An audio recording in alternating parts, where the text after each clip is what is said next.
Yeah.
Whoever you are, wherever you are, I hope you are blessed and doing safe. Ladies and gentlemen, greetings, family. Of course, I'm tuning in. You see me without the glasses off today. But if you're looking for some opportunities, particular advertisement opportunities, then look no further at the link at the bottom to my email address. You can hit me up for advertisement opportunities. We are supporting and promoting your businesses here on this channel. You can also, if you would like to donate and subscribe to our Patreon, a link is at the bottom as well. So you have multiple ways in which you can advertise with the platform by emailing me when we go on through our live stream. You also have access to premium content, those that want to see premium content that you will not find here on YouTube or Facebook or Twitter, as I am suspended probably by now. You guys can check out the Patreon at link at the bottom. But advertisement opportunities, definitely email me, gavin.grich1@gmail.com for rates. And for the Patreon, it is the same as the YouTube channel. It is channel gboot2786. All right, I'll holla. Peace. Hi, I'm attorney Gavin and Richard. Check out my latest book, The Commonwealth of Pennsylvania versus William H. Cosby Jr., The Destruction of Due Process in America. For approximately 2 years now, I have gone on a painstaking quest to investigate the rise and fall of an American icon, Bill Cosby. In the mid-1980s, there was not a star that was higher than Cosby. Advertisements with Coca-Cola, Jello, Kodak, along with the #1 television show for 5 straight years in a row on Thursday nights. It was must-see TV on NBC. Cosby resurrected the genre of the traditional family sitcom that was once thought dead by television critics. He did this as a Black American with an all-Black cast and showed mainstream network executives in white America that it was possible to be successful without showing the worst in people. He also demonstrated the power that television had, as it can make younger people dream to be the best that they can be. However, like many celebrity stars, unfortunately, they all come crashing down, sometimes by their own fault, others not so much. In this book, I attempted to highlight certain things. We go in depth into both of his trials in 2017 and 2018, respectively. What if I told you that these criminal trials were politically motivated by an overzealous district attorney? Will you also be shocked to learn the attacks on Mr. Cosby did not start in 2014, but also in the 90s, not long after his attempted quest to purchase a major network? From where did all of these allegations of sexual misconduct come from? Were the accusers telling the truth? In the 2 years of research, with some help from others interested in learning the truth and facts about this case, we discussed both the legal reasons why his prosecution and trial were illegal, unwarranted, and also the possible personal motives as to why this may have occurred. Most importantly, we warn about the dangers of prejudice and why trial by social media, or mainstream media rather, should never be the norm. All this and more in the Commonwealth of Pennsylvania versus William H. Cosby Jr., The Destruction of Due Process in America. Available on Amazon this fall in Kindle and paperback format.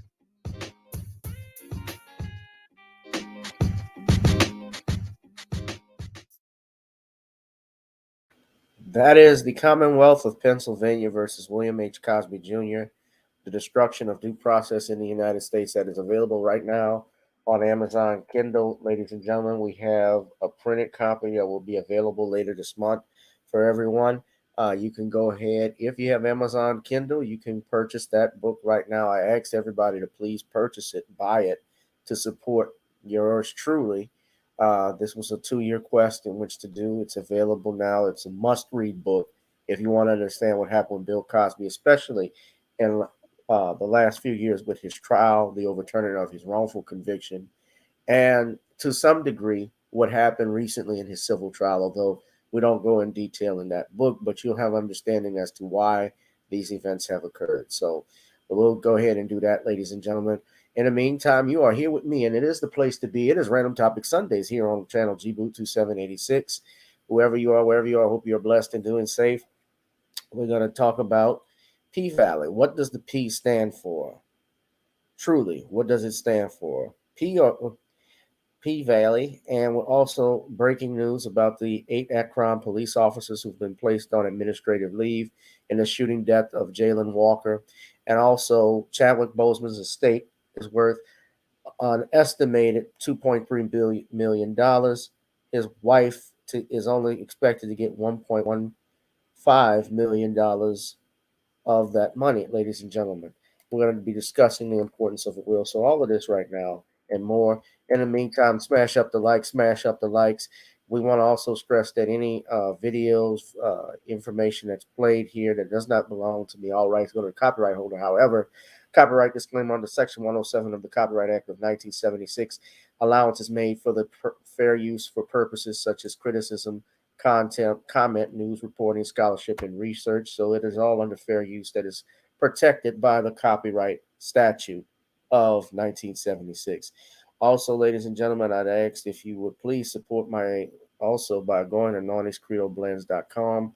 Order you some Creole seasoning. Try it on chicken, meat, or fish. Nornis goes great with every dish. It's also low in salt, which makes it even better. We also have, of course, you see the ticker at the bottom, the CashApp, GooglePay, and PayPal, as well as Zelle and Venmo, where you can support me and donate to the CashApp to support this channel. In the meantime, ladies and gentlemen, we're going to go ahead and get on up. So if you know what that means, you know that we play the song, my song, as it's time to get on up, ladies and gentlemen. Let's go ahead and do it. Peace.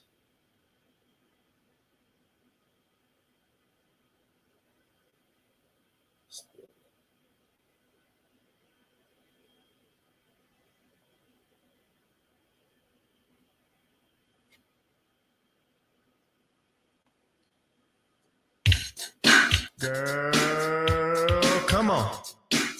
Gotta dance to the beat, because on the dance floor is where we'll meet. Show me what you got.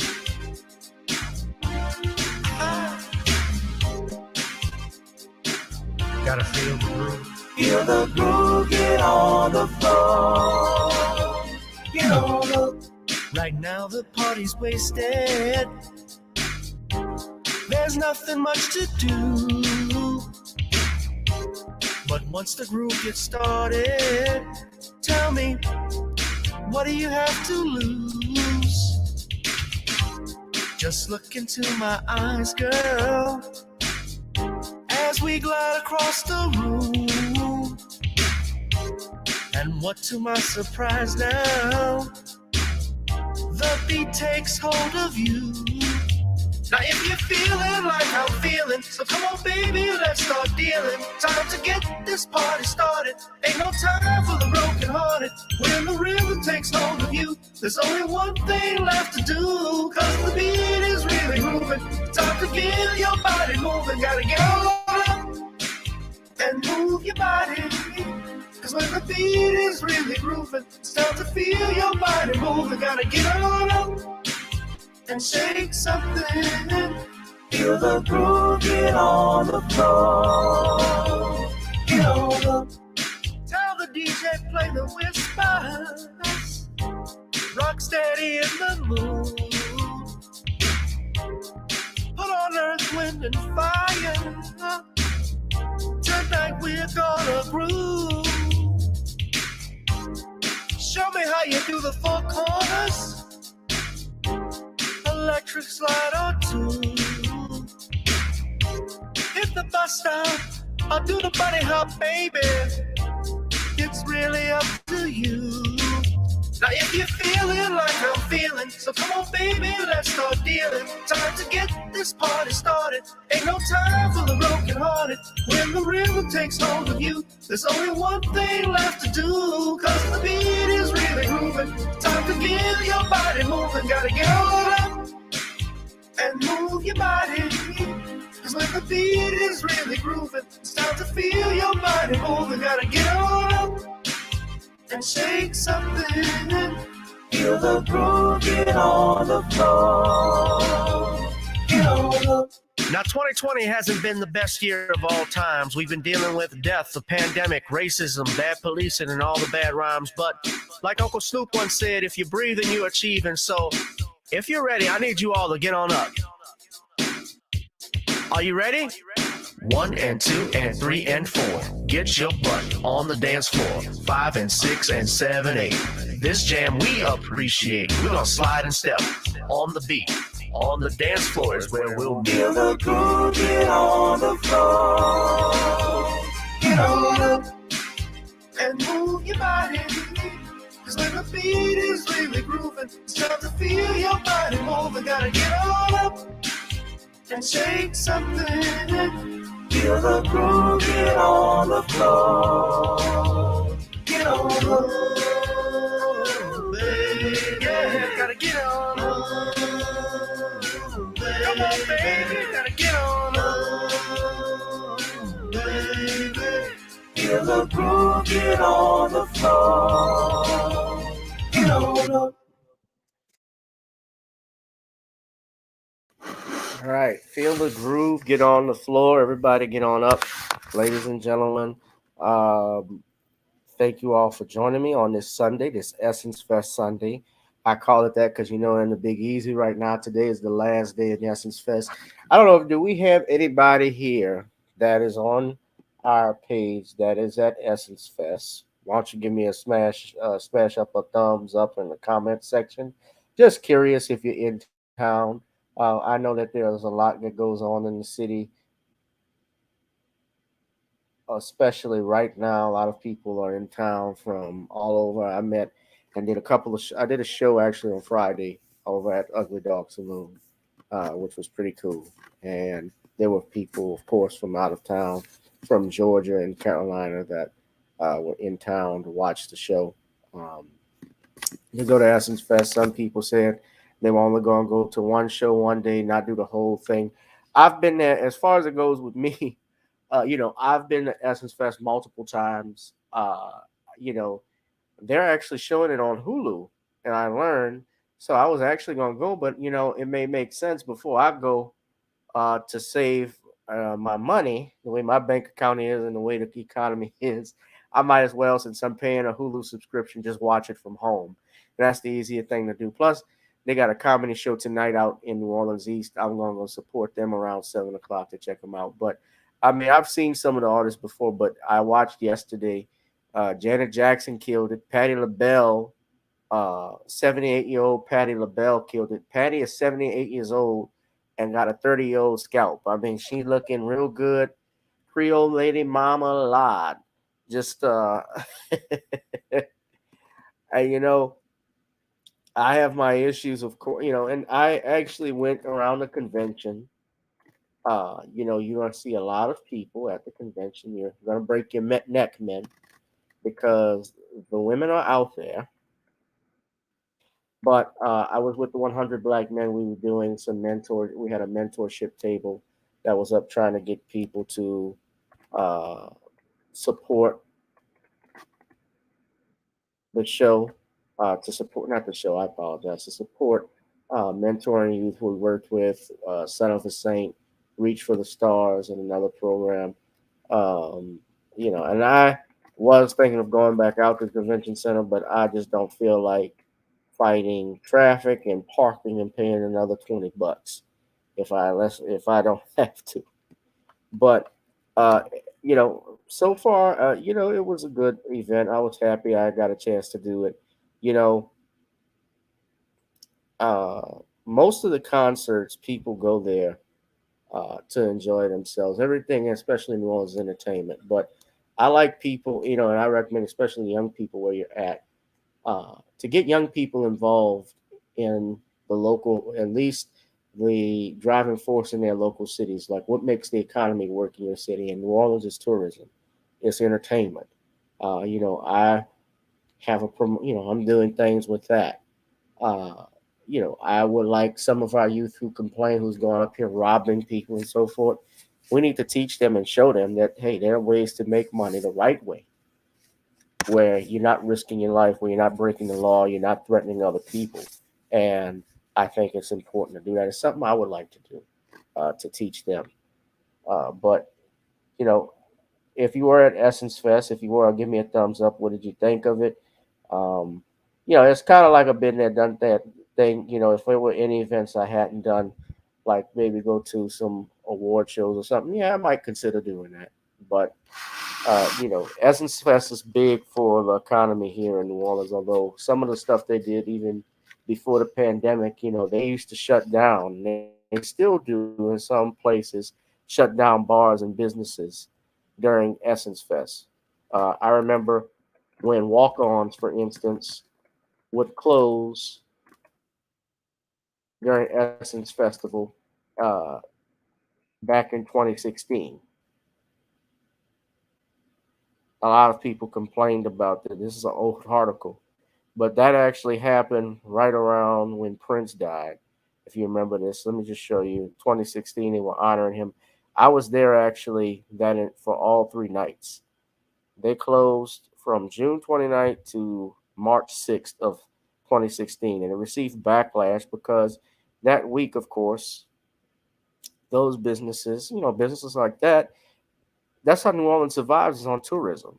So people are going to show up and buy and support you. Obviously, if they're going to go to the closest thing, everybody is walking down the CBD. Everybody is in the French Quarter. Uh, but that's the type of stuff people go through, and some didn't believe what they were saying about flooding issues, although they posted this picture because it kept happening before. I believe it had happened before.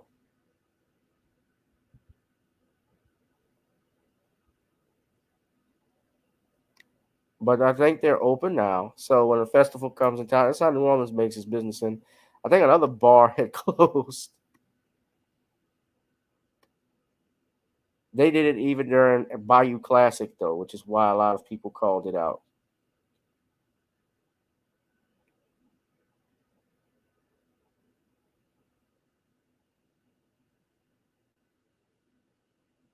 And they had some black-owned businesses that were preparing for Essence Fest. Yeah, they do. and being our black-owned business, please support and come out and support Nani's Creole Blends. You can look at this video, play this video right quick. We are just a day away from the start of Essence Fest, the first in-person celebration in 3 years. Andrew Schwartz tells us how some black-owned businesses are already seeing a boost. I'm excited. We've been getting bookings from all over the place. With Essence Fest right around the corner, staff at NOLA Graders see more clients in salon chairs. They're coming into town. They need their hair done. They need some braids. And with so much excitement for the first festival since 2019, they're trying to handle the spike in business. Go to, so we're like, okay, we can take you early in the morning, okay, because we're trying to go see all the stores as well. Much is the same at Baldwin & Co. Crowds in and out the day, all throughout the day. So we're excited for it. We're ready for it. Business leaders say that the festival brings in tens of thousands of people eager to patronize the city's black-owned stores and restaurants. Like as far as black culture, I think there's no greater city that represents black culture than New Orleans.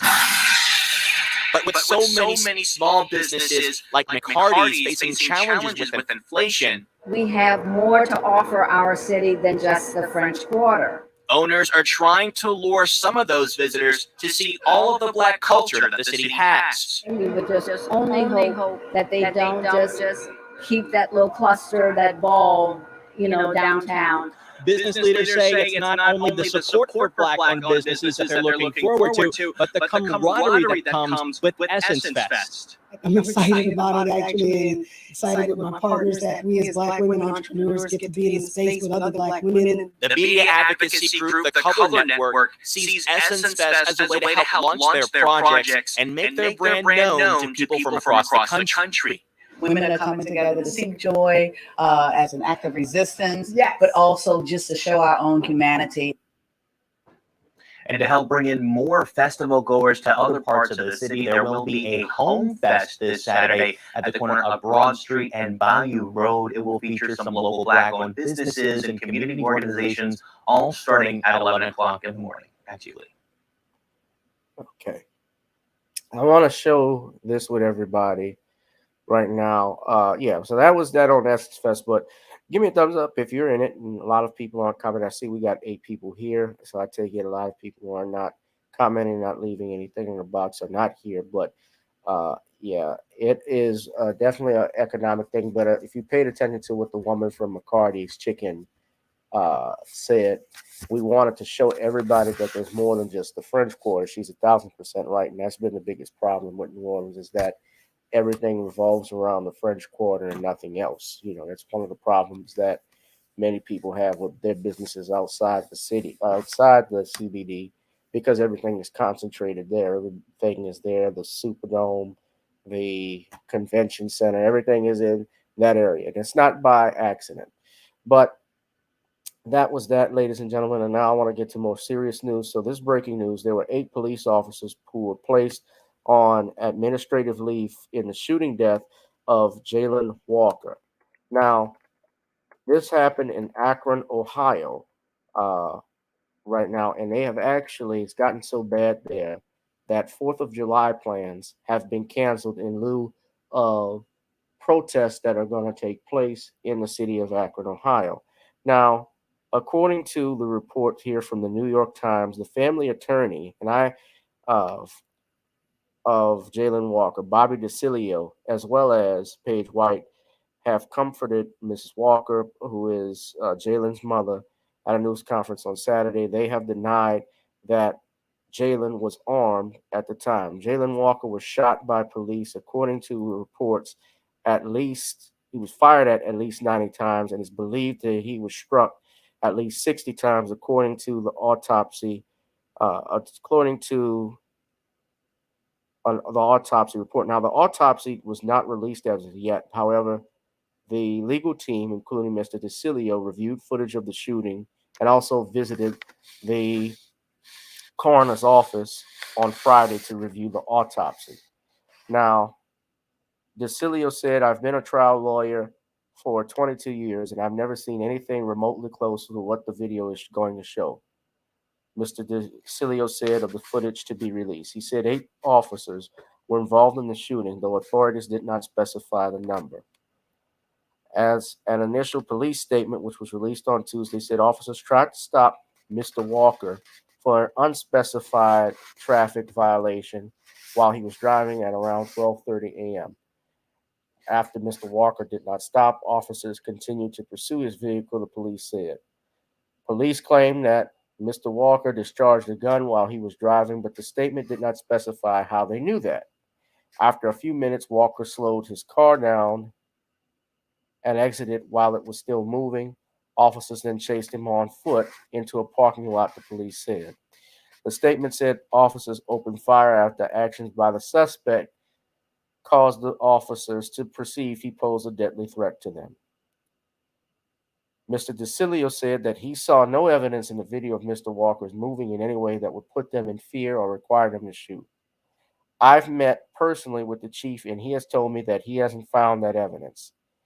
He said that the police chief told him, quoting Mr. DeCilio, that moments before the shooting began, two officers tried to use stun guns on Mr. Walker and missed. Mr. DeCilio said the parking lot Mr. Walker ran into was large, empty, and did not have places for him to hide. He said Mr. Walker was not gesturing in a threatening way when the shooting began. Now, they do say that, according to his attorney, Mr. DeCilio does state that Mr. Walker did indeed have an unspecified gun in the car, but he was not carrying that or anything else when the police chased him on foot. So he was unarmed at the time. Now, I'm going to stop sharing the window here with you all, but they have released the body camera footage about 2 hours ago. And I'm going to warn you all, if we broadcast it and play it, that it is very graphic. Someone's life was taken away, and it's a disturbing sight. It's not pleasant. So the clip in and of itself of the shooting lasts a mere 25 seconds. But we're going to play it for you. If you have a strong stomach, please, if you can watch it. If not, if you don't have a strong stomach, I'd advise you right now to turn away. But this is graphic footage, ladies and gentlemen, that was just released. It's on my timeline here, and I'll play that right now. So we'll play it from the beginning. Hold on.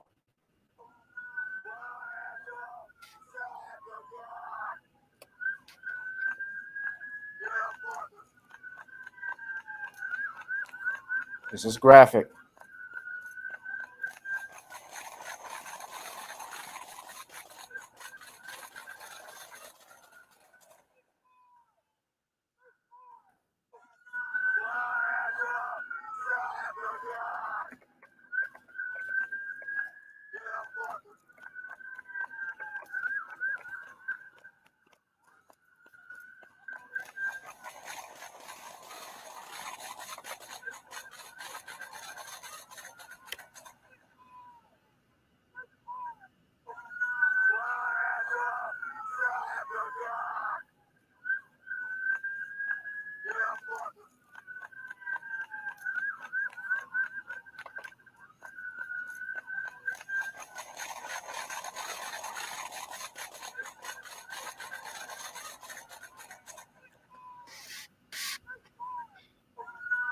So you see the car is moving there. And you see, at least in this shot, I see about 5 officers. And you count this one who's there, but there were additional, according to Cilio, there were 8 total. Now watch this officer here. He's trying to get them to stop. Cease firing. You see on the ground that yellow black thing. That looks like the stun gun that the family attorney was talking about. That looks like the stun gun that DeCilio was referring to, where the police officers were trying to stun Mr. Walker, but were unable to. And as such, they fired at least 90 times at Mr. Walker and hitting him at least 60, I saw 70 somewhere else, times in the body.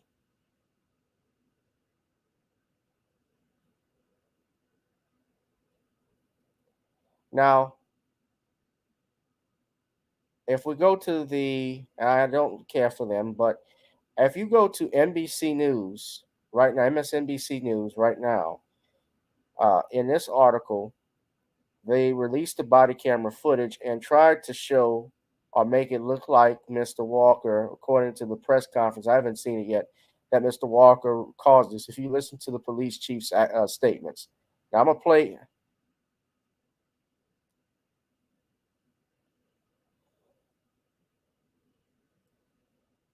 I don't know why it's not playing.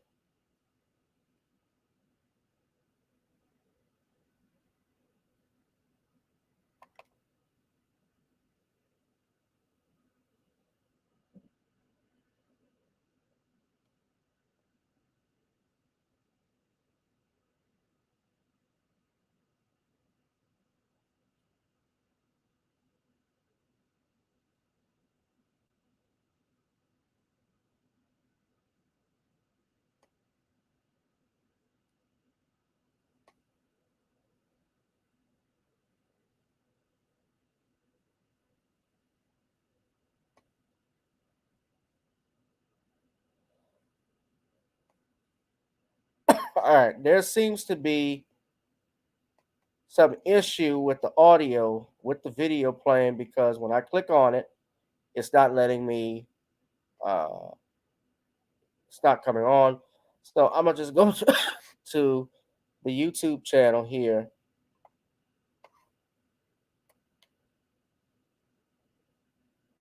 And it will include some text.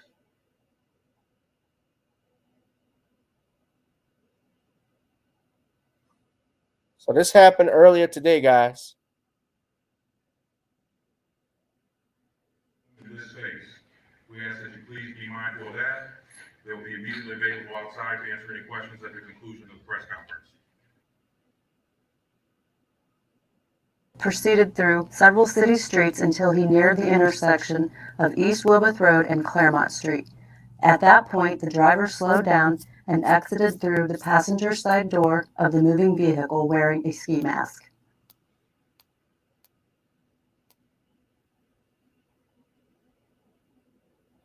Okay, so you see him wearing a ski mask. I can see him wearing a ski mask. The suspect fled from the vehicle on foot, turning and facing officers momentarily. He continued to run, evading arrest. Officers attempted to safely take the suspect into custody by deploying their tasers.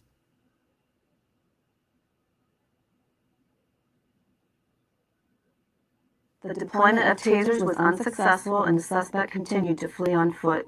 As the foot chase reached the nearby parking lot, the suspect stopped and quickly turned towards the pursuing officers.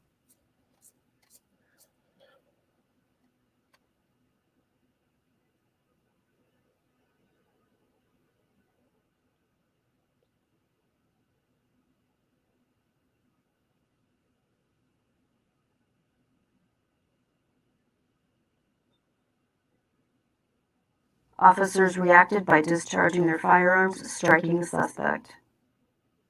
Under visual inspection of the suspect's vehicle, a handgun, a loaded magazine for a handgun, and what appears to be a gold wedding ring were observed in plain view on the driver's seat.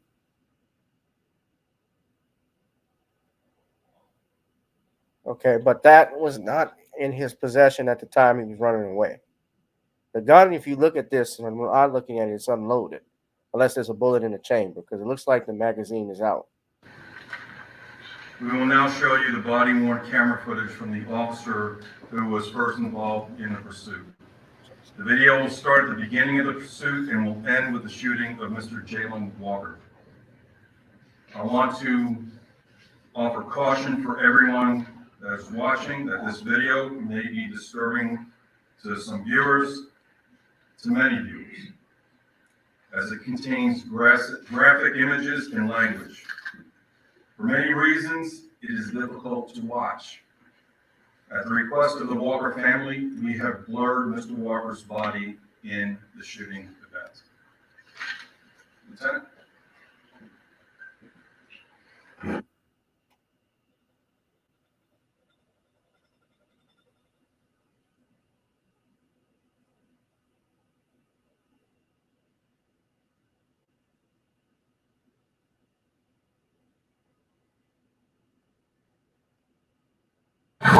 East on Talmadge, approaching Route 8 South, signal to go 8 South.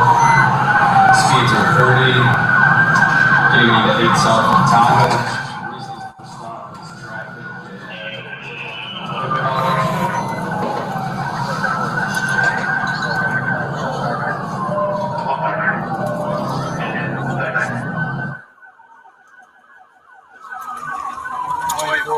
East on Talmadge, approaching Route 8 South, signaling to go 8 South.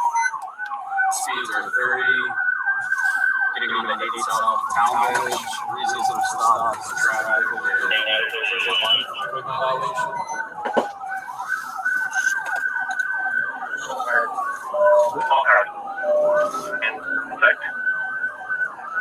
21 shots fired. That vehicle just had a shot come out of its door. We're southbound on Route 8 now. Next crossing the Perkins, going across the Blue Bridge on Route 8 South. Speeds of 80, middle lane. Gold Buick, black male driver, one occupant. Silver Buick, one occupant. Looked like a black male driver. He's in the left lane, going 60. We're staying back.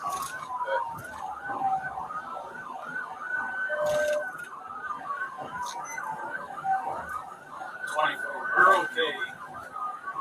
Notes the driver here he pulled out grabbing something and a shot came out through his door. He's definitely shot out just passing Perkins. They're saying he shot. 8 South passing Perkins, middle lane, speeds are 72, light traffic.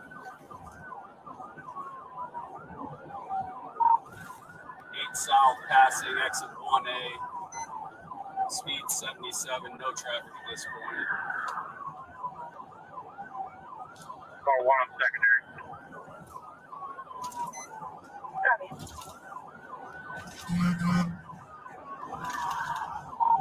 We're 8 South towards 77 South, passing exit 0, just past University.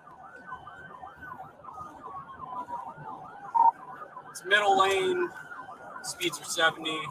Now it's in the right lane, speeds are 70. Light traffic, vehicles are getting over.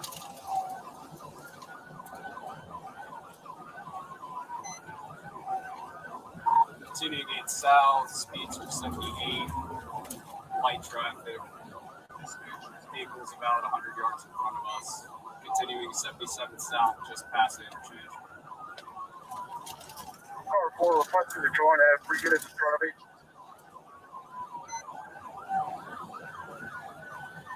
4-6, car 4, go ahead. Everybody else, got black intersection, gets to get off. Good position. Yeah, units up there that are coming up on Lovers Lane. He's coming up on your left side just now. Take caution. He was grabbing for a gun. He did fire a shot out of the side of the door. Who is that there? All right, 24. We got 2 units in front of us. Car 20, we're primary behind it now. We're continuing off Route 8 South. Speed are getting off here. We're going to be getting off at the Archwood exit. Speeds are 65 miles per hour. First, the red light at Archwood. He's going to be going through the red light, continuing southbound, approaching North Firestone.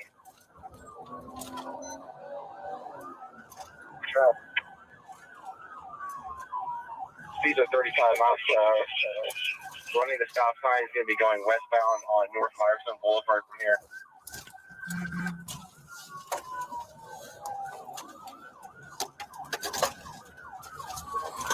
He's going to go southbound on Neptune, speed car 30 miles per hour.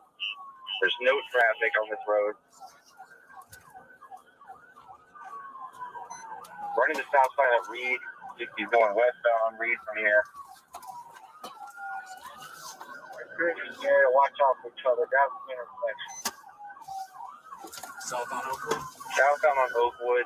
Speeds are 15 miles per hour. Approaching Cypress.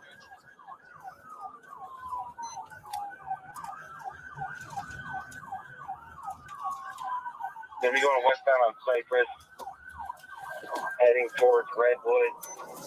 We're passing Redwood. We're going to be approaching Brown Street. 46 on Brown, 56 block intersection. You got it. So They're blocking. Go. South on Brown. We're returning westbound on Wilbus. Speeds are approximately 25 miles per hour.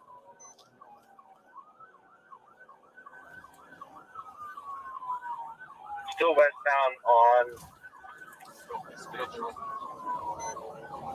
Wilbus. We're passing Glen Mount. Speeds are 55 miles per hour.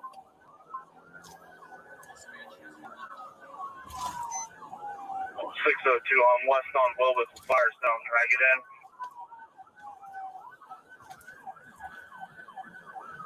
We're still westbound on Wilbus. We're passing Evergreen. We're heading towards Maine.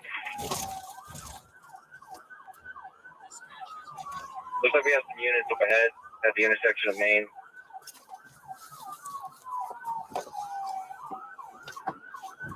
He's slowing down here, slowing down. Slowing down.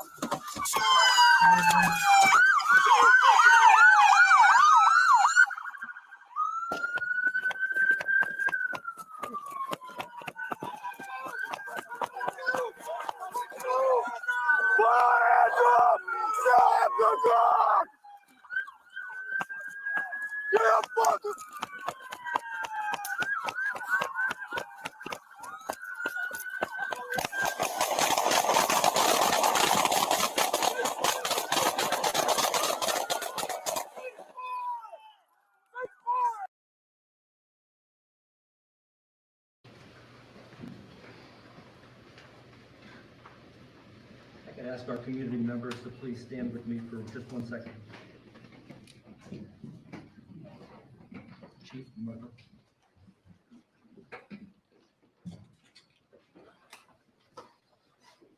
There's no doubt that the video you just watched is extremely disturbing and will stir a lot of emotions and feeling. Shocking and hard to take in. But what we are collectively calling for is peace this afternoon. It's the same thing Mr. Walker's family is calling for, and it's the ask of everyone standing here with me in the community. Peace for our city, peace for our community, and peace for our residents. Thank you. Thank you all.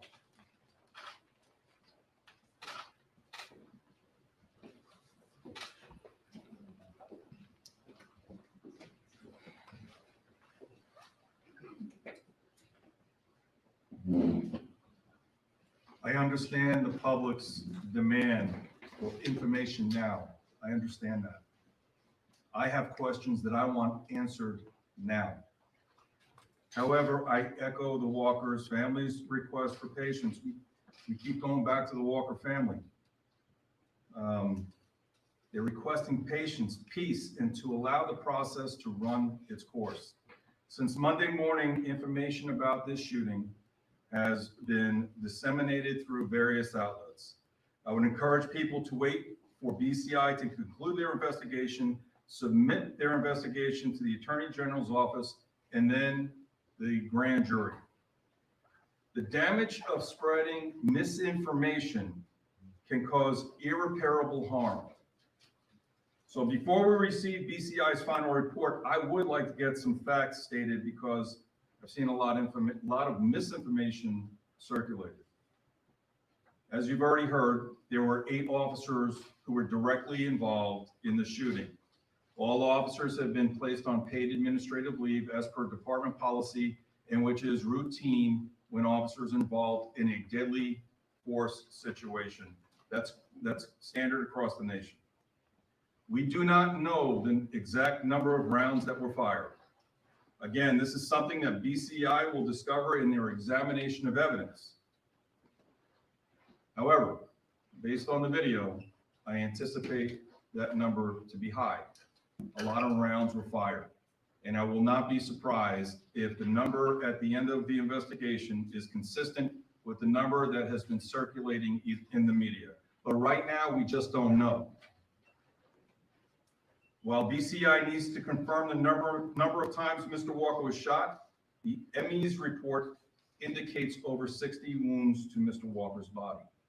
However, they are still working to determine entrance and exit wounds And this investigation on their end will take time.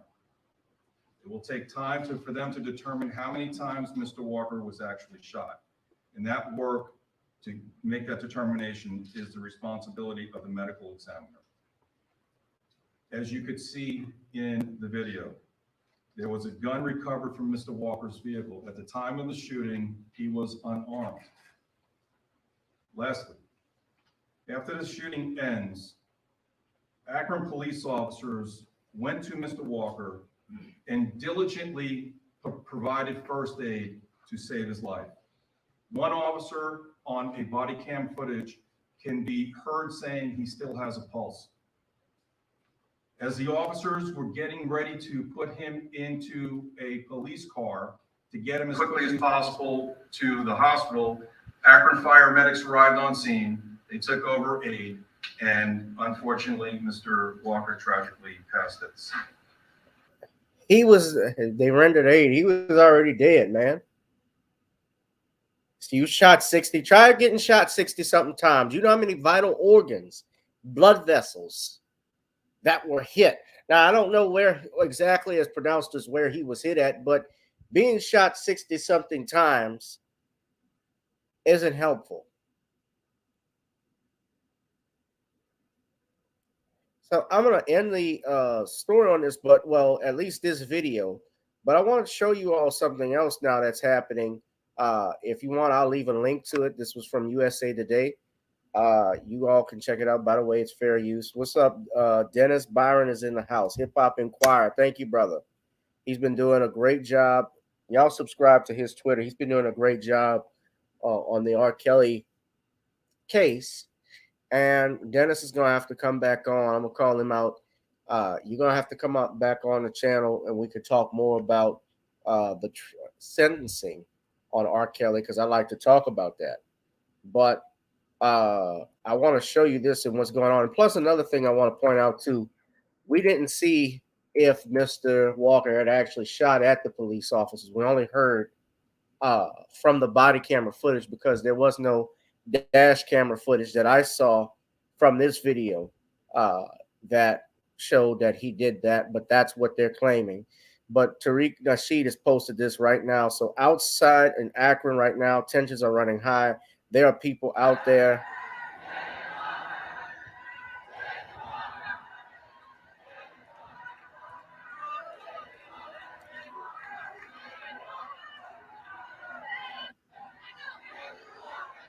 You got people protesting right now.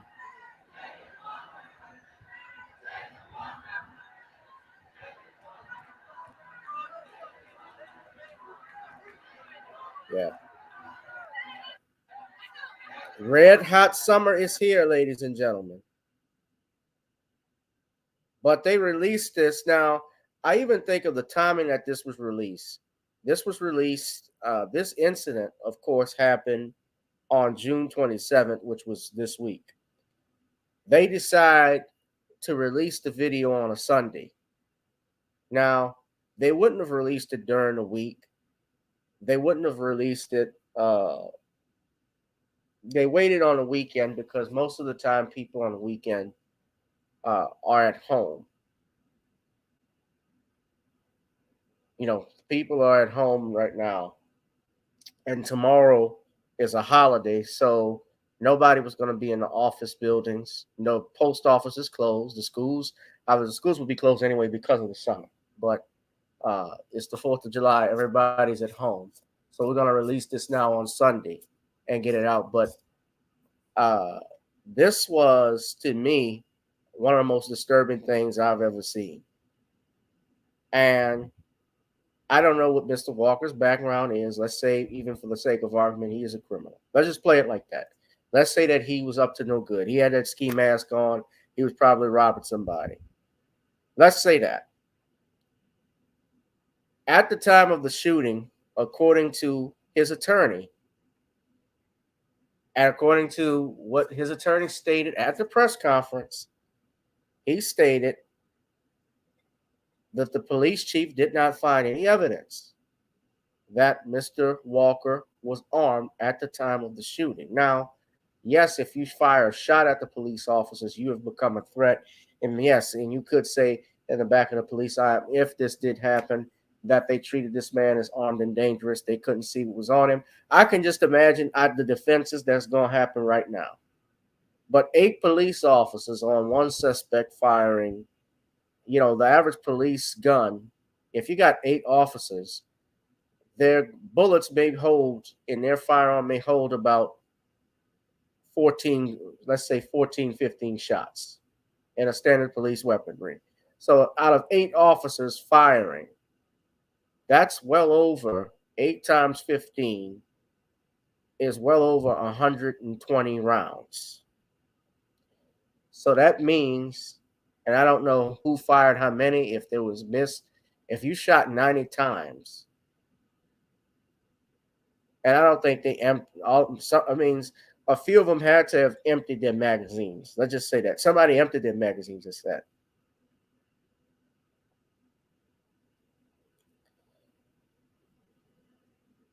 Well, but Dennis, I did see a man jumping out the vehicle with a ski mask on. So I don't think they planted that. But I don't know. That's either here or there.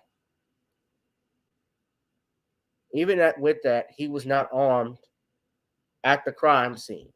At where he died, the scene of the crime where he died, in that parking lot, there was no weapon found, according to the police, according to his attorney.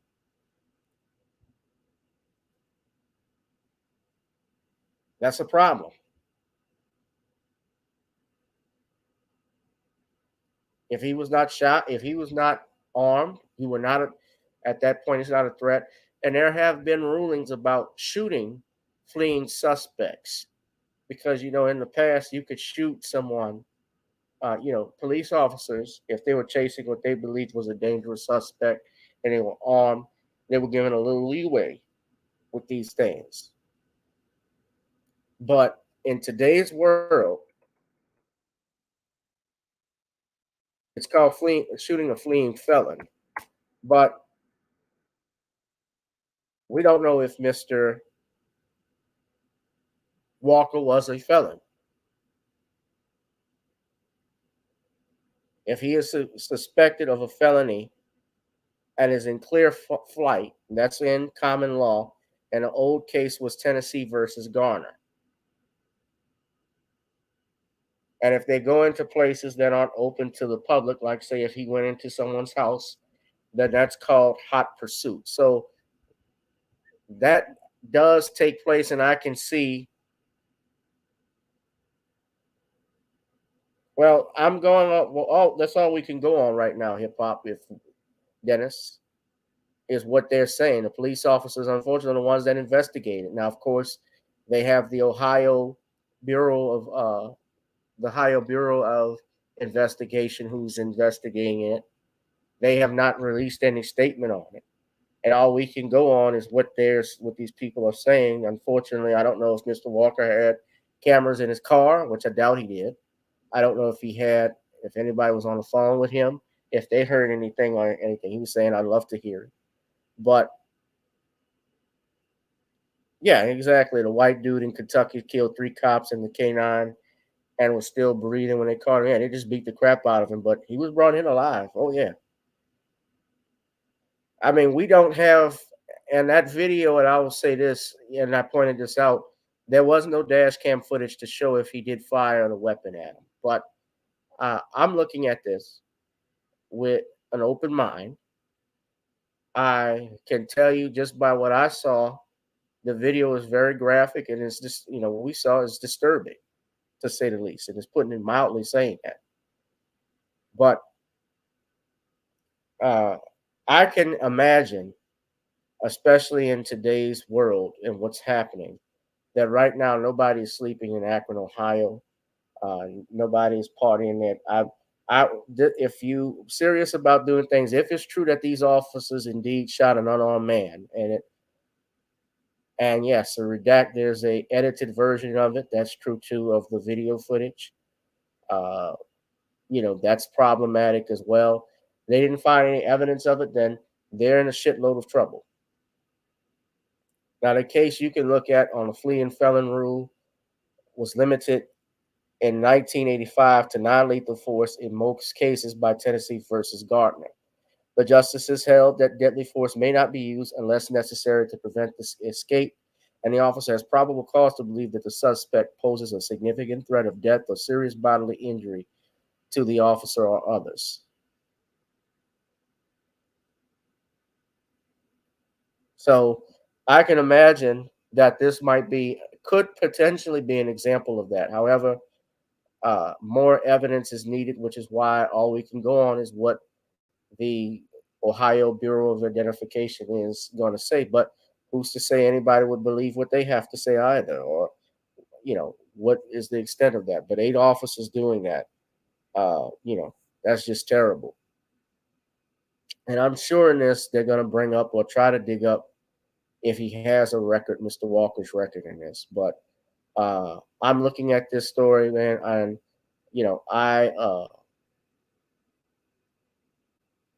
it really shakes me to see stuff like that. Black men Samuel Jackson said this, but black men, especially after the Trayvon Martin incident, I remember Samuel Jackson stated how it's open season on brothers.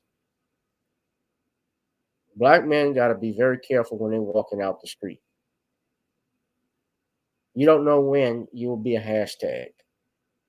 But be mindful of that. I don't even feel like partying after seeing stuff like that, man.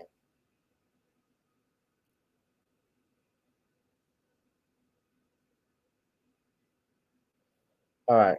So our next thing we're going to talk about, I wanted to talk about this, is Chadwick Boseman's estate is worth an estimated $2.3 million, wife to get only $1.15 million. So, as you know, back in 2020, actor Chadwick Boseman passed away after battling colon cancer for 5 years. Mr. Boseman's net worth, according to reports of his estate, is only worth $2.3 million. And as such, his wife, who he married right before his passing, is expected to split that estate to get at least $1.15 million from it, while his parents will get the rest. According to court documents, and this is coming from Vibe magazine, Mr. Boseman did not have a will at the time of his passing, and his wife, Taylor Simone Ledward, was appointed as a representative with limited authority over the estate.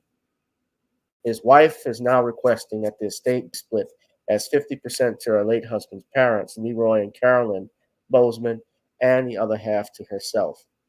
Mrs. Boseman requested reimbursements of $7,495 for a mausoleum crypt at the Forest Lawn Memorial Park in Anderson, South Carolina, $22,000 for her purchase of the mausoleum crypts for Boseman's parents to be laid next to him, and $20,775 that went toward funeral costs. She was granted a reimbursement of $47,000. Now, this is Chadwick, obviously. I think this was at the Academy Awards, the 91st Academy Awards, which I think was before, around the time the Black Panther came out. And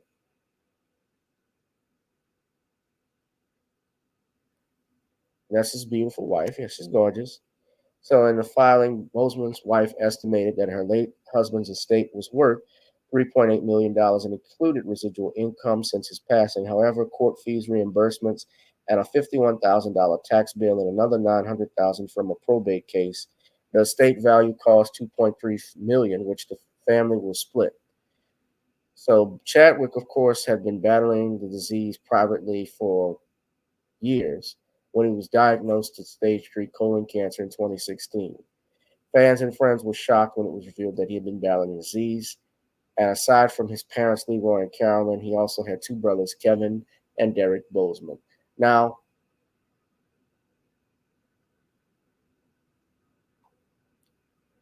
what I'm going to talk about with this, guys, especially when you see some stories like this, it is very important. Now, I want to talk about this when it came out last week, but it is very important if you have not, and especially if you're sickly, if you're elderly, that you get some type of will or trust created in case and in the event of your untimely passing. Now, I'm find it hard to believe that Brother Chadwick Boseman, when he was diagnosed with this in 2016, did not seek an attorney, an estate attorney at that, to help him draw up a will that listed all of his assets and his debts and estates that he would put inside inside a will, so that way his wife would get whatever she needed, and monies would have been paid out of that from that point. And if he wanted even not to leave anything to his wife, if he wanted his parents to have everything, that he would have at least put that in a will. But sadly, just like that, and with Prince, I think a lot of our people, not just our people, but people in general, feel like they may be able. This may have been his thinking that they would fight this thing and he could beat it, and didn't see the need to do that. However, it's always important, at least, to have a backup plan and do that in regards to an untimely passing, especially if you're battling stage 3 colon cancer. I would have thought that he would have been prepared and had that together. Now, our brother Chadwick Boseman was only 42 at the time of his death, so he was fairly young.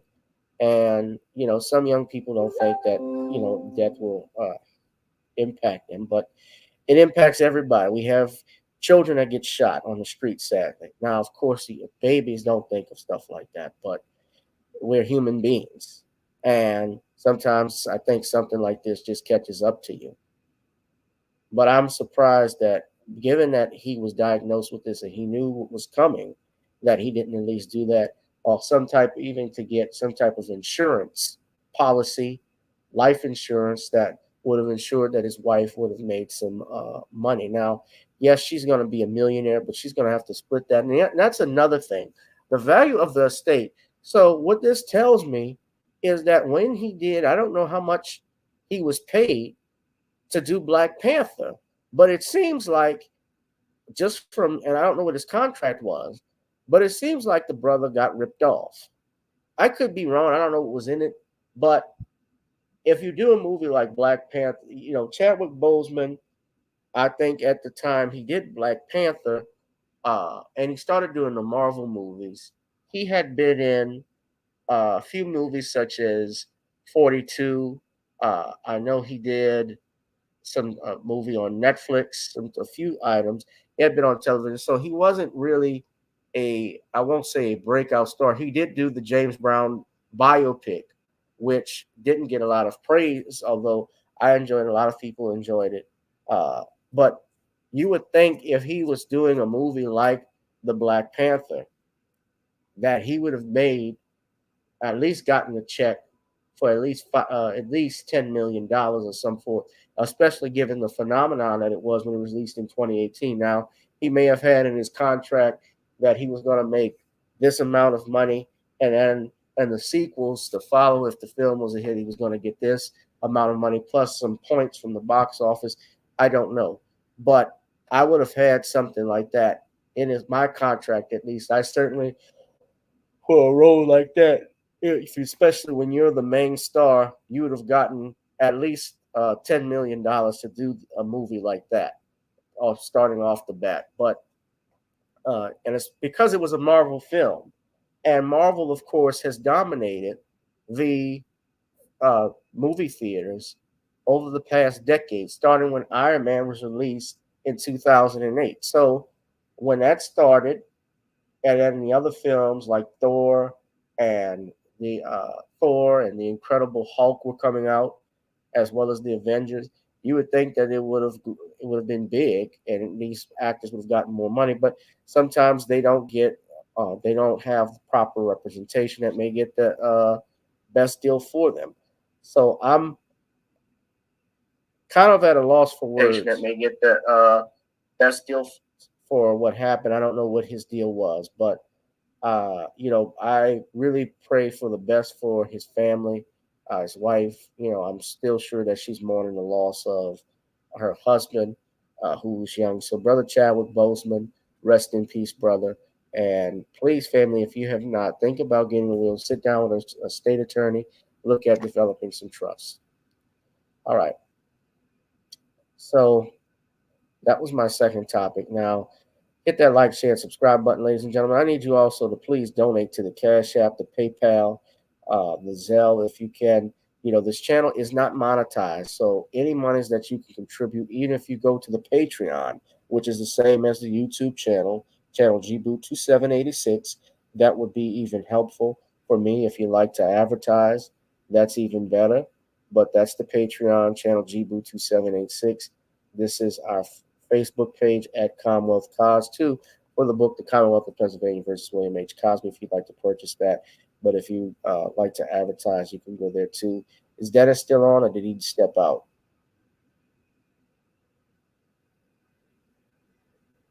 Just curious. All right.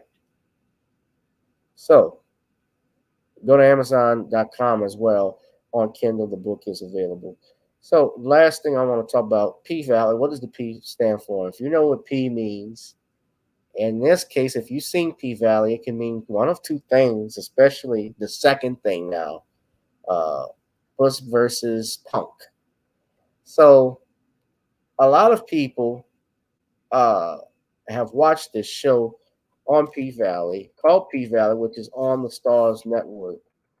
And a lot of people who have watched it, it's a hit show. It came out back in 2020 when it first aired. And of course, around that time, as you know, it was probably filming in 2019, but in 2020, we had the pandemic. And the new season just debuted actually a few weeks back. So people have been watching it. And you have people that have criticized the show over some same-sex scenes. Now, homosexual scenes. Now, I have watched the show before, and P-Valley was, and from my understanding, is based off of a play that came out, and it was created by this woman here. Her name is Katori Hall. Now, this is Katori Hall here. Now, Katori, young lady, she's about 40 years old.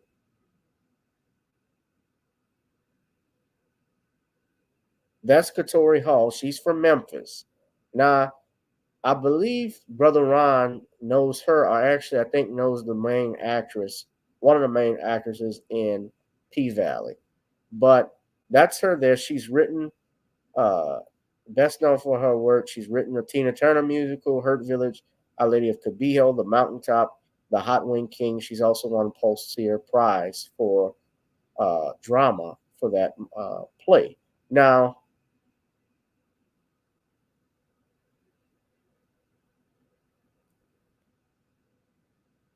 the show has gotten critical acclaim, and she developed her play Pussy. It was called Pussy Valley. Now it's called P-Valley. Obviously, they didn't want to say Pussy Valley on the Stars Network as a title, but it's a show about strippers. And at this strip club called The Pank,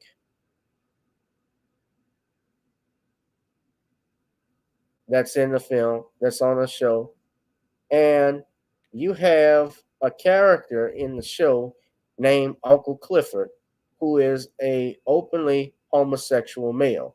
Now, that's the actor who plays Uncle Clifford. And he actually was the original actor in the play. So they brought him over to the TV show. And according to his Wikipedia profile, he's openly gay. So it doesn't surprise me that he's there.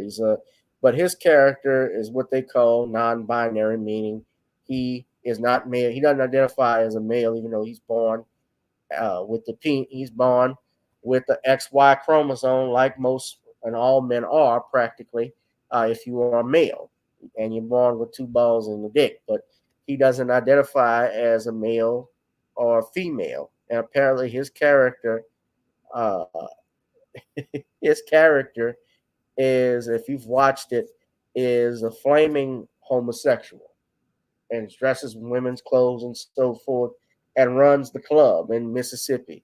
Now, the reason I'm talking about this, because Brother Tariq Nasheed was talking about it, and a few weeks ago, one of the writers of the show clapped back at something he said. Now, it is not just Uncle Clifford that's there. It's also a rapper, and his name is Lil Murder, right?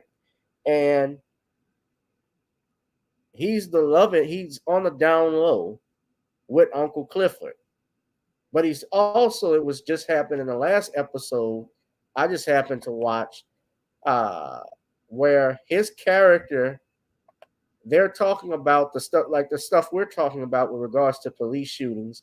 There was an episode in episode 4 where they were discussing police shootings, and one of the people in Lil Murder's entourage is knowingly upset about the death of a black man by the police and gets into the fight with one of the other characters. And somehow, and I'm giving spoilers away, I don't know if anybody watches it. If you're watching it, I'm not judging you or anything like that. To each his own. If you're into that, if you watch stuff like that. I did not watch the episodes after that because it was just too much. And that's where I'm getting at with this point. But Lil Murder, all of a sudden, it goes from Black Lives Matter, and we know where Black Lives Matter stand, but I'm not talking about the group. I'm just talking about the issue. It goes from that, and then he goes into Lil Murder's room, and then it turns into a fucking sausage fest where they have open sex with each other. And some people, including comedian Lil Duval, gave some criticism into the show. Lil Duval, it says here, Lil Duval catches heat over criticism of P Valley's same-sex scene. So this is hot new hip-hop. And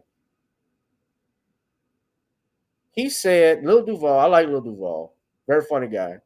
He said, yeah, P Valley lost me. They need a super gay advisory on movies like they got for everything else, because that's a lot to see if you're not used to it. He tweeted.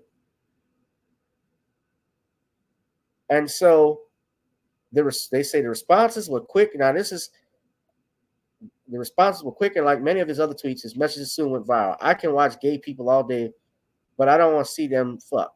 And that's not homophobic, because I feel the same way about my mama. I can watch my mama, but I don't want to see her fuck. Do y'all get it? Duval also added that there are plenty of her heterosexual scenes that he's a fan of as well. And no, the lesbian ain't bother me because I'm used to it. That's what y'all missing. It's about what you're used to. You're always going to be shocked at something you're not used to. That's human nature. You just can't just throw something on somebody and be offended because they shop. Now, I have to pause it. So the writer of the episode, Patrick Ian Polk, caught one of the comedian's complaints and issued a response. I encourage you to step away from Chocolisa. This show is not for you. Go watch something else, because the gay ain't going nowhere. Check it out below. Now, this dude is gay. So that's the scene there that I'm talking about. And that's all we're going to do, Patrick. We're not going to watch it.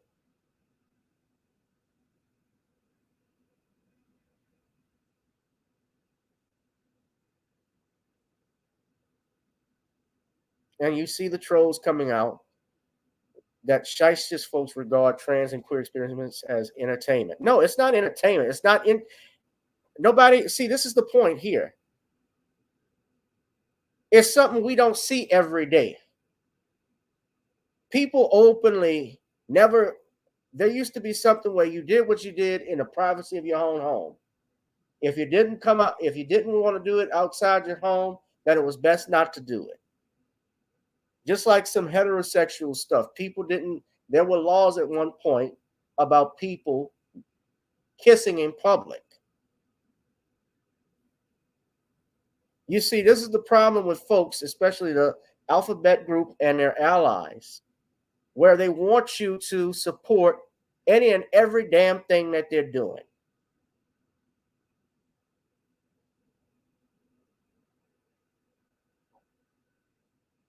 Now, I don't know who she was having this conversation with. I don't know if Lil Duval clapped back at her for saying that. But that's one of the things I noticed with these people is that whenever, so somebody responds, so if a person don't want to view two people of the same sex have sex, regardless if it's males or females, they can only mean we see them as inhuman. I agree with not coming online and spreading hate or bigotry, but nothing wrong with being turned off by something as well. I'm turned off, lady, with you saying size for one. I think this is offensive. Size shit, folks. What the hell is that? I'm not size shit. I'm a man. I'm a straight heterosexual male that likes cooch. See, this is the problem. This is the problem. This is why this stuff is dangerous. This is why I don't clap hard for this stuff, is because they want you to favor something that's not makes you uncomfortable. And let me be clear. As someone who practices law, I have, and someone especially has gone to a diverse law school like Southern University Law Center, I was, maybe we shouldn't say exposed to. Exposed is a strong word. I was surrounded by people of different walks of life. Black people, we got black people of all races. I had white people at law school. There were Chinese, Asian people, Chinese, Korean, Arabs, Jews, women, of course, and there were gay people. There were homosexuals. I had a guy who I was real cool with. That was part of my study group. That was from Frisco. That was gay. No surprise there. But I don't know and we had a falling. I wouldn't say we had a falling out. He left Southern a long time. He left Southern after our first semester. I never heard back from him. And maybe he got wind of some stuff because I don't hold my tongue, as you know, about me not supporting certain things. Like I didn't identify with this and that. But I mean, I invited him to my home. He came to my birthday parties and so forth. I was cool with it. Same thing. I had a girl. There was a couple of people there that were girls that were lesbian that I was cool with. My colleagues in the comedy field, I mean, let me just tell you, you can't not work with you're going to work at least with somebody, some comedian, especially here in New Orleans, or some show that's not favored to LGBTQ or homosexuals. In New Orleans, they got a lot of it. It's extremely vibrant here, and you see it now, especially with the Essence Fest thing, because I've seen some stuff, not everything, that is commingled with that. Especially, remember, Essence magazine had Billy Porter on the cover, so they really try and push this type of stuff onto people. But here's the thing: as an American, as a person, as someone who likes women, like me, I like women, and that's part of our nature, I don't identify with seeing stuff like this. And that shouldn't make me a bigot or a bad guy because I don't like seeing a sex scene. When you're talking about sex, as you all know, that involves behavior at the end of the day. And it's not the same thing as being black. LGBTQ people, homosexuals, were never, ever forced to use separate water fountains or be put in separate bathrooms. They damn sure weren't denied the right to vote. You want to know why? Because majority of them were white. They were not put in concentration camps like Jews in Nazi Germany either. That was their religion.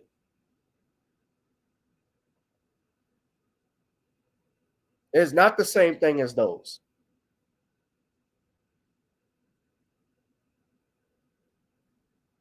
And I get offended. I get highly offended when I hear comparisons like that.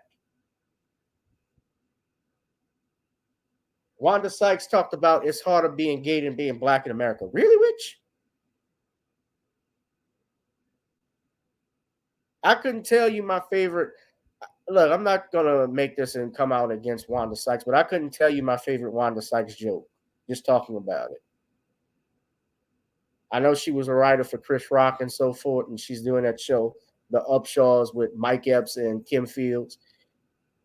But I've never really cared for. But P Valley, and I get it's a show. It's Hollywood. It's scripted. Most of these shows have an agenda that they push. And if you remember, even the show Empire, one of the reasons why that went off the air was the fact that on Empire, they started to push a lot of that agenda. And in fact, there was an article that showed how the ratings dropped. I think I have it here. Empire's ratings had dropped to 18%. Now, if you read on Hip Hop, I remember Hip Hop DX, this article right here, Empire ratings from test audiences plunged following gay kiss scene. During a recent conversation with HuffPost Live, Washington Post entertainment reporter Cecilia Kane spoke with the publication about Fox's hip-hop themed show Empire. Kane pointed out while speaking with the show's while discussing the rabble-rousing moments of the show, pointed to an earlier scene where the character of Jamal shared a same-sex kiss with his boyfriend Michael. She subsequently recalled a discussion that she'd had with Empire's co-creators Lee Daniels and Danny Strong regarding the scene. One character that's quite interesting right now is Jamal, and that's the storyline about how homophobia in the African-American community, which I think has been discussed quite a bit. It shows a lot of daring by the show's creators. Now, Lee Daniels had been quoted as the director who likes to have his chitlins eaten. He's actually stated he wanted to blow the lid off homophobia in the black community. And my problem with his remarks with that was what he was saying about blowing the lid off homophobia in the black community is that this is the same man who had done all of his movies, if you look at it, showed dysfunction in the black community. If you look at the movie Precious, which was probably the worst movie you could see about a black girl growing up with an abusive mother. I've never even seen the film. He had a movie called, I think it was called Shadow Boxer, if I'm not mistaken, with Cuba Gooding Jr., where he played the love interest of his own mother. And they were both assassins. He did Monsters Ball with Halle Berry. Need I say more? So he is known to be showing black folks in a negative, demeaning, disgusting way. And his show, as you know, Empire, that was in 2015. The show went off the air in 2020. So it only did 5 years, high production cost and so forth, bringing guest stars on. The show went off the air, especially when they started showing scenes like this. And even 50 Cent pointed that out. Like, too much of this stuff is the reason why Empire is losing people. I'm sure Empire, he may say the same thing about P Valley. Because he said in Empire, he said there's too much gay stuff.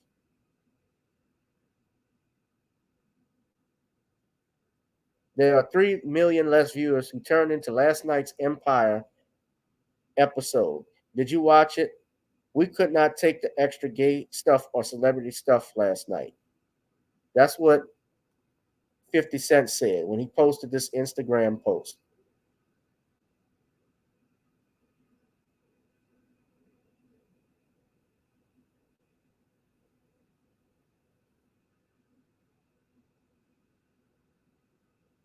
And of course, he had to retract his spokesperson came out and said, well, he didn't have all the information when he said that, and it doesn't align with his beliefs at all. But come on, 50 knows the truth.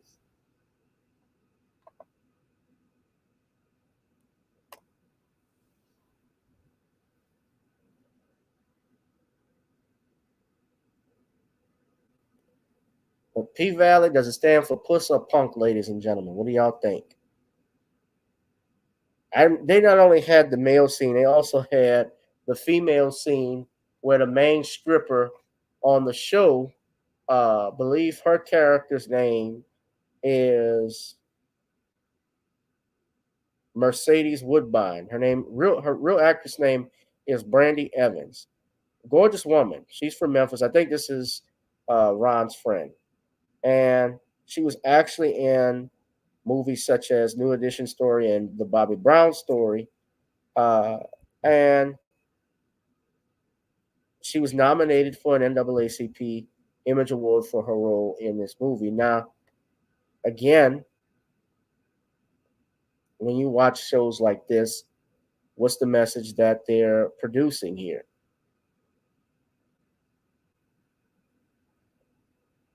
What are they trying to show Black people as?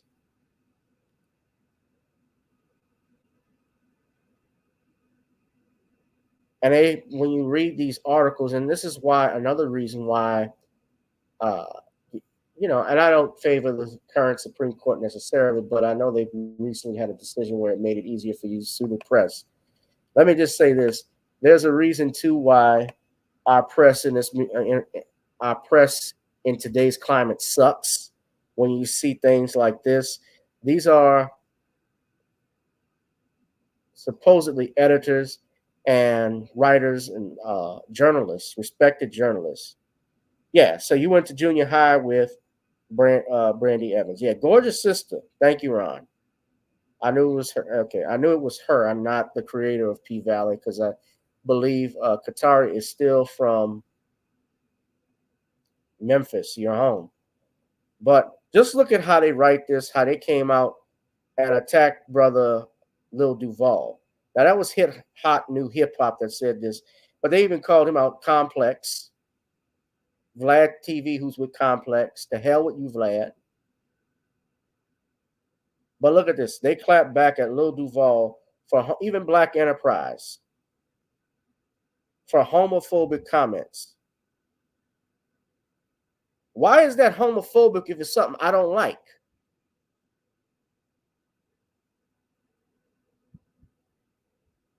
Something I don't like to see is homophobic. If I don't like to hear too much cursing, does that make me swearophobic? If I don't like to see that in shows, not to say that I don't, or I do necessarily. I mean, look, I watched The Sopranos when they had stuff like that. Or somebody that doesn't like blood.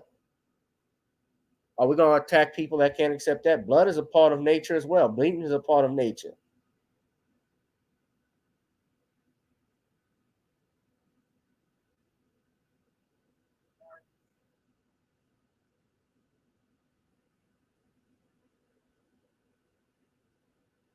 I got to identify with this crap. Bullshit.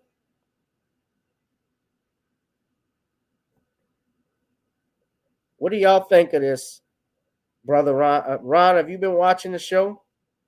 Ron and I talk all the time because I know we were talking the last time when I was on his show. We discussed when he was interviewing me for my book. Shout out to you, Ron. We were discussing shows like The Boys. And even in The Boys, if you saw an episode of The Boys a couple of weeks ago, there was a character whose penis is used as an appendage, one of the soups. And in an episode last season,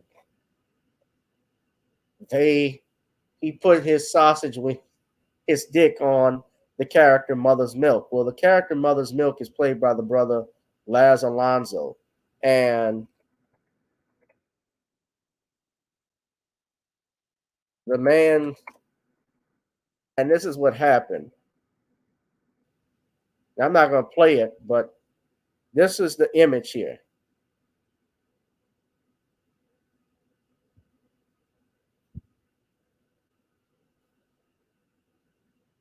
That's what they did to the brother.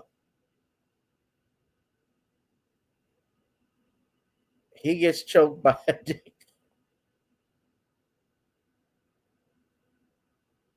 And we just talked about that, and I noticed, yeah.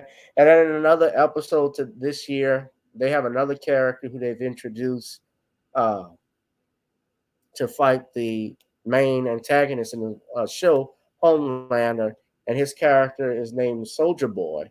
Soldier Boy, tell him you.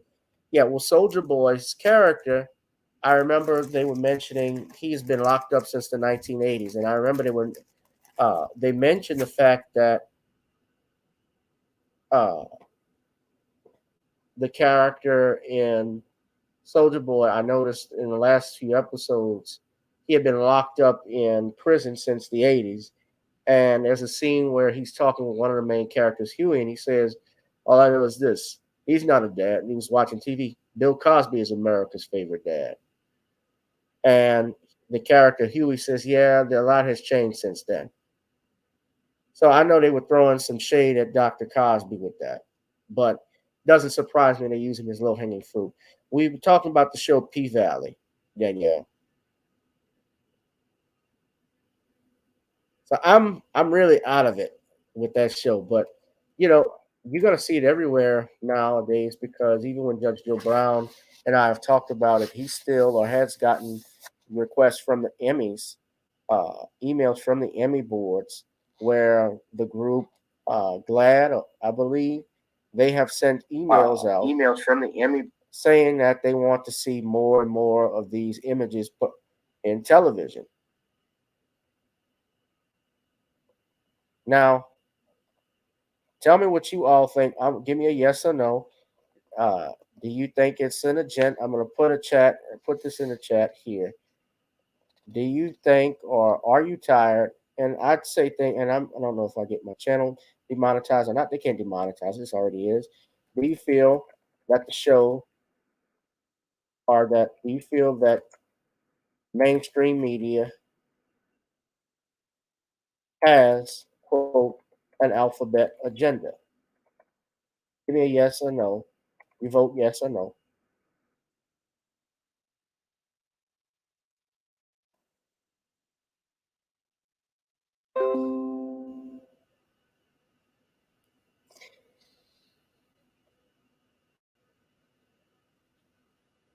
The poll is open on my channel, GBoo2786. Vote yes or no.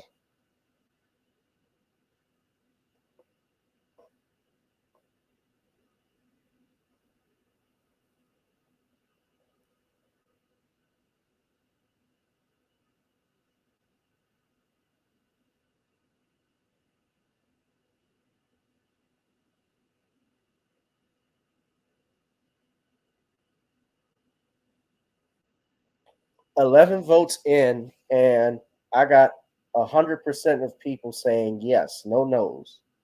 So most of you all feel that there is an agenda in Hollywood to promote the alphabet community.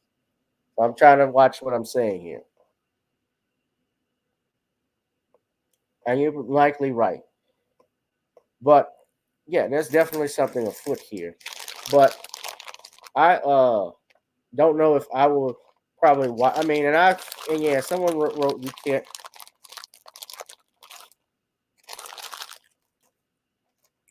You're exactly right, Ron. You can't watch the show without it. Yeah. Another thing too. Most definitely, that is one reason why they hated Dr. Cosby. They did not like Dr. Cosby because he knew, being in Hollywood, being around those people, how they hated Black Americans. He also didn't want to do a revival of A Different World because he knew he would lose control of it if he gave it to Netflix or Hulu and what they would do with the characters. Look at what Peacock is doing, as Andrew Wyatt pointed out. Look at the show Bel Air. Will Smith's character, you remember everything about them in the comedy show was positive, from Uncle Phil to Aunt Viv. They were attorneys. Uncle Phil was a judge and an attorney. His wife was a former teacher. They lived in an abundant mansion in one of the wealthiest and affluent places in Los Angeles.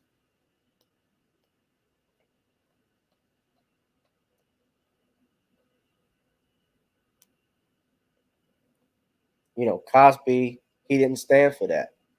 One thing you can say about Dr. Cosby, I never saw him in a dress. But yeah, it's definitely an agenda, folks. And a lot of people feel that way. 14 votes in, people are saying yes. So I'm gonna end the show in a little bit, guys, right now. But yeah, let me know if you still watch the show. I don't know, Ron, do you still watch P Valley?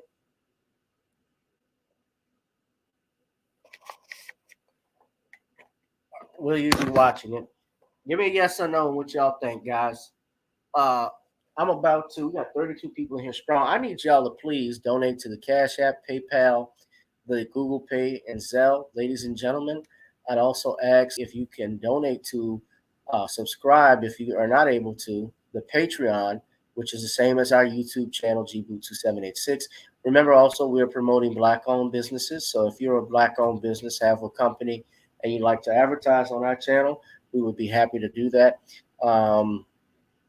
Order you some Creole seasoning at noniscreoleblends.com. Yes, Nonis Creole seasoning blends, noniscreoblends.com. Try it on chicken, meat, or fish. Nonis goes great with every dish. You may order online the Commonwealth of Pennsylvania versus William H. Cosby Jr. on Kindle right now. It is available right now, ladies and gentlemen. We're going to continue monitoring that story out in Akron. Yeah. And ladies and gentlemen, I'm about to roll out. It's been a pleasure. I'm also going to say this too. Eventually, I'm going to be moving away from putting the channel on Facebook for several reasons. Most importantly, the main reason is I keep getting bogus copyright strikes. So if you're going to watch this channel and support, you're going to have to start coming on to the YouTube page or eventually to the Patreon, ladies and gentlemen. And yes, Danielle says Lanonis is the bomb. That's because I brought it to her yesterday. We met for the first time, and she had ordered some seasoning. So she tried it and called me, and it wasn't even within 15 minutes when she called me back, or at least I don't think even more than 20 minutes, and telling me how much she enjoyed it. So I'm grateful, Danielle, that you did enjoy it. Ladies and gentlemen, we're going to get on out of here, ladies and gentlemen. But support her, support Brother Ron Hurd and We All Be News. I thank y'all for tuning in. We're going to go ahead and play this song as always. We got to get on up, but please donate to the channel, the Cash App, the PayPal, at the ticker at the bottom, ladies and gentlemen. Thank you very much. God bless you. Be safe out there if you're going out tonight. Peace.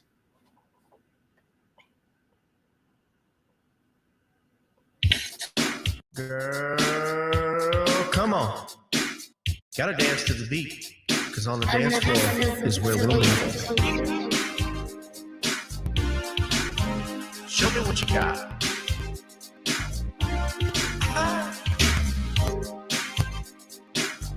Gotta feel the groove. Feel the groove, get on the floor. Get on the. Right now the party's wasted. There's nothing much to do.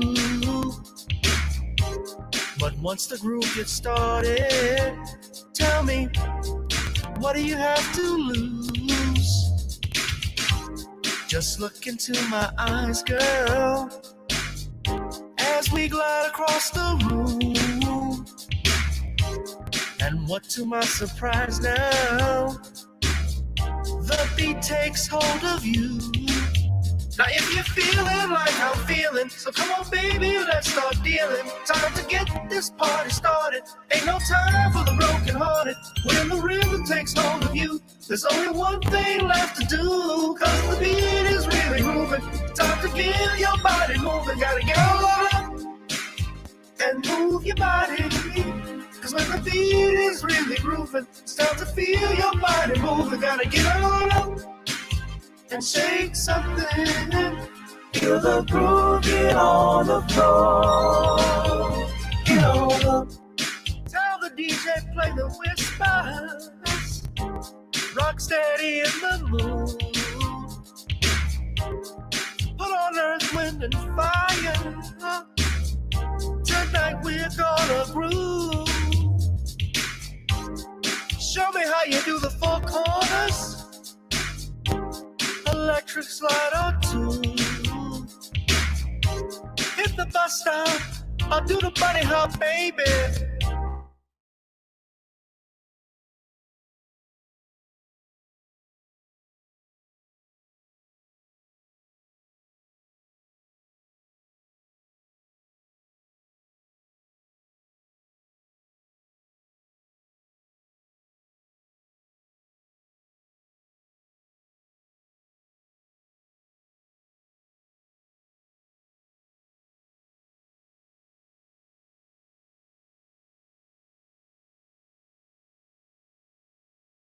Feel the groove, get on the floor. Get on up. Now, 2020 hasn't been the best year of all times. We've been dealing with death, the pandemic, racism, bad policing, and all the bad rhymes. But like Uncle Soup once said, if you breathe and you achieving. So if you're ready, I need you all to get on up. Are you ready? 1 and 2 and 3 and 4. Get your butt on the dance floor. 5 and 6 and 7, 8. This jam we appreciate. We're gonna slide and step on the beat. On the dance floor is where we'll be. Feel the groove, get on the floor. Get on up and move your body. Cause when the beat is really grooving, it's time to feel your body moving. Gotta get on up and shake something. Feel the groove, get on the floor. Get on up, baby. Yeah, gotta get on up. Come on, baby, gotta get on up, baby. Feel the groove, get on the floor. Get on up.